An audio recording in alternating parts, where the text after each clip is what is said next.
ಅನಿಲ ಬೆಲೆ ಹೆಚ್ಚಳಕ್ಕೆ ಜನ ರಾಂಗ್ ಆಗಿದ್ದಾರೆ. ಯುದ್ಧದ ಎಫೆಕ್ಟ್ನಿಂದ ಸಿಲಿಂಡರ್ ಬೆಲೆ ಏರಿಕೆ ಕಾಣ್ತಾ ಇರುವಂತ ವಿಚಾರಕ್ಕೆ ಸಂಬಂಧಪಟ್ಟಂತೆ ಜನ ಕಂಗಾಲಾಗಿದ್ದಾರೆ. ಅನಿಲ ಬೆಲೆ ಹೆಚ್ಚಳಕ್ಕೆ ರಾಂಗ್ ಆದ ಜನರು ಯುದ್ಧದ ಎಫೆಕ್ಟ್ನಿಂದ ಸಿಲಿಂಡರ್ ಬೆಲೆ ಏರಿಕೆ.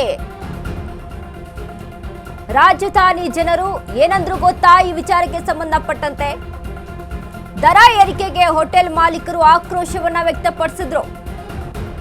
ಹೋಟೆಲ್ ಮಾಲೀಕರಿಗೆ ಹೊಡೆತ ಬೀಳುವುದು ಖಚಿತ. ಆದ್ರೂ ಆಹಾರ ಹಾಗೂ ಟೀ ಕಾಫಿ ದರದಲ್ಲಿ ನೋ ಚೇಂಜ್. ಮುಂದಿನ ದಿನಗಳಲ್ಲಿ ಸಭೆ ನಡೆಸಿ ದರ ಏರಿಕೆ ನಿರ್ಧಾರ. ಆಟೋ ಚಾಲಕರಿಗೂ ತಟ್ಟಿದ ಯುದ್ಧದ ಬಿಸಿ. ಸಿಲಿಂಡರ್ ಬೆಲೆ ಏರಿಕೆಗೆ ಕಂಗಾಲಾಗಿದ್ದಾರೆ ಚಾಲಕರು. ದರ ಏರಿಕೆ ಹಿನ್ನೆಲೆ ಆಟೋ ದರ ಏರಿಕೆ ಸಾಧ್ಯತೆ. ದರ ಏರಿಕೆಗೆ ಜೀವನ ಬೆಂದಿದೆ ಎನ್ನುತ್ತಿರೋ ಚಾಲಕರು.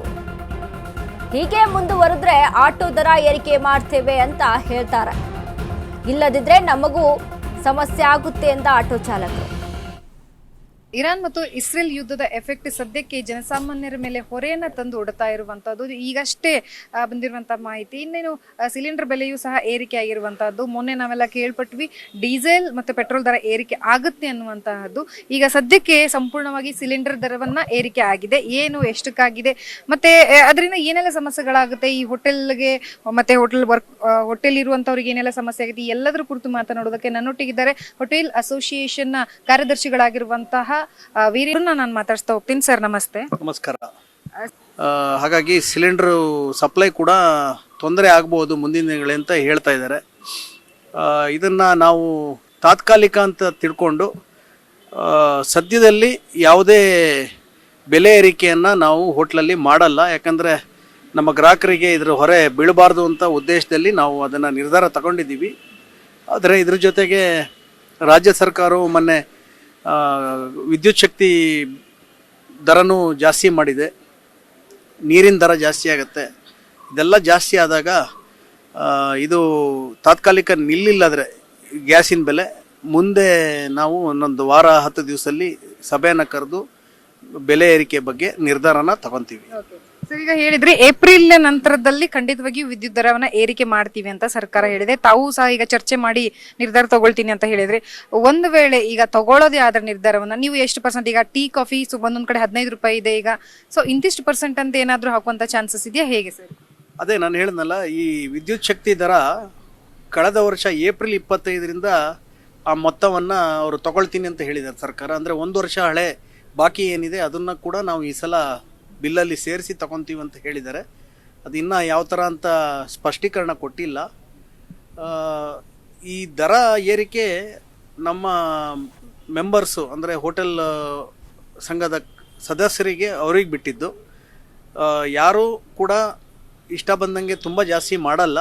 ಅತಿ ಕಮ್ಮಿ ಪರ್ಸೆಂಟೇಜಲ್ಲಿ ಜಾಸ್ತಿ ಆಗ್ಬೋದು. ವೈಯಕ್ತಿಕ ಹೋಟೆಲ್ಗಳಲ್ಲಿ ಅವರವ್ರದ್ದೇ ಲಾಭ ನಷ್ಟಗಳು ಲೆಕ್ಕಾಚಾರ ಅವ್ರದ್ದೇ ಇರುತ್ತೆ. ನಾವು ಒಂದು ಮನವಿ ಮಾಡ್ಬೋದು, ಜಾಸ್ತಿ ಬೆಲೆ ಏರಿಕೆ ಮಾಡಬೇಡಿ, ಸಾರ್ವಜನಿಕರಿಗೆ ತೊಂದರೆ ಆಗುತ್ತೆ ಅಂತ. ಅದು ಬಿಟ್ಟರೆ ನಾವು ನಮ್ಮ ಸದಸ್ಯರ ಮೇಲೆ ಯಾವುದೇ ಕ್ರಮವನ್ನು ನಾವು ತಗೊಳಕ್ಕಾಗಲ್ಲ. ಸೊ ನೋಡಿದ್ರಲ್ಲ, ಇದಿಷ್ಟು ಮಾಹಿತಿಯನ್ನು ಹೇಳಿರುವಂತದ್ದು. ಸದ್ಯಕ್ಕೆ ನಾವು ಯಾವುದೇ ರೀತಿಯಾದಂತಹ ಟೀ ಕಾಫಿ ಆಗಿರ್ಬೋದು, ಇನ್ನಿತರೆ ಆಹಾರ ಪದಾರ್ಥಗಳಲ್ಲಿ ನಾವು ಬೆಲೆಯನ್ನ ಏರಿಕೆ ಮಾಡೋದಿಲ್ಲ. ಮುಂದಿನ ದಿನಮಾನಗಳಲ್ಲಿ ನಾವು ಒಂದು ಸಭೆಯನ್ನ ಕರಿತೀವಿ, ಸಭೆಯಲ್ಲಿ ನಿರ್ಧಾರ ಮಾಡ್ತೀವಿ.